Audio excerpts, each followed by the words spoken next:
સ્વાધ્યાય 1.13 ધારો કે સ્વાધ્યાય 1.12 માના બંને ગોળાઓ એક સમાન માપના છે. ત્રીજો તેમના જેવો જ પણ વિદ્યુતભાર રહિત ગોળો પ્રથમ ગોળા સાથે સંપર્કમાં લાવી ત્યારબાદ બીજા ગોળા સાથે સંપર્કમાં લાવી તે બંનેથી દૂર કરવામાં આવે છે. હવે A અને B વચ્ચેનું નવું અપાકર્ષણ બળ કેટલું હશે? બરોબર, આપણે બંને ગોળા વચ્ચેનું અંતર આગળના સ્વાધ્યાયમાં જે લીધું છે એ જ લઈશું. ચાલો હવે આને ઉકેલીએ આપણે. તો જુઓ, ગોળા A ઉપરનો વિદ્યુતભાર Q, બરોબર, અને ગોળા C ઉપરનો વિદ્યુતભાર 0 છે. હવે A અને C ને આપણે જો સંપર્કમાં લાવીએ તો બંને ગોળા સમાન પ્રકારના હોવાથી વિદ્યુતભારની વહેંચણી સમાન રીતે થશે. એટલે કે Q વત્તા 0/2 એટલે બંને ઉપર Q/2 થશે.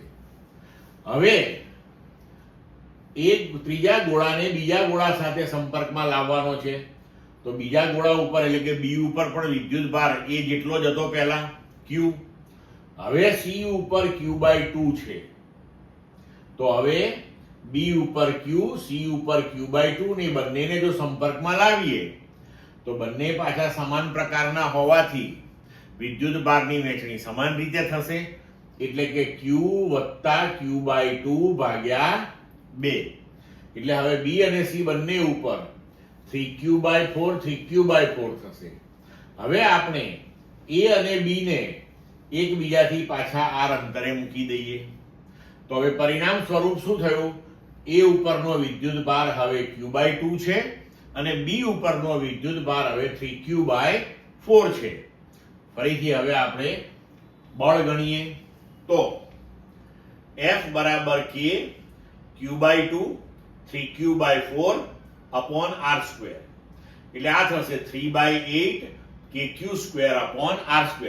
પણ KQ² upon r² એટલે આગળ આપણે જે સ્વાધ્યાય 1.12 માં બળ ગણ્યું હતું એ જ થયું પાછું. તો આના બરાબર 3/8 KQ² upon r². એ આગળનું મૂલ્ય 1.521 × 10⁻². તો હવે આના બરાબર આપણને મળશે 0.5703 × 10⁻². એટલે આપણે આને લખી શકીએ 5.7 × 10⁻³ ન્યૂટન. ક્લિયર મિત્રો?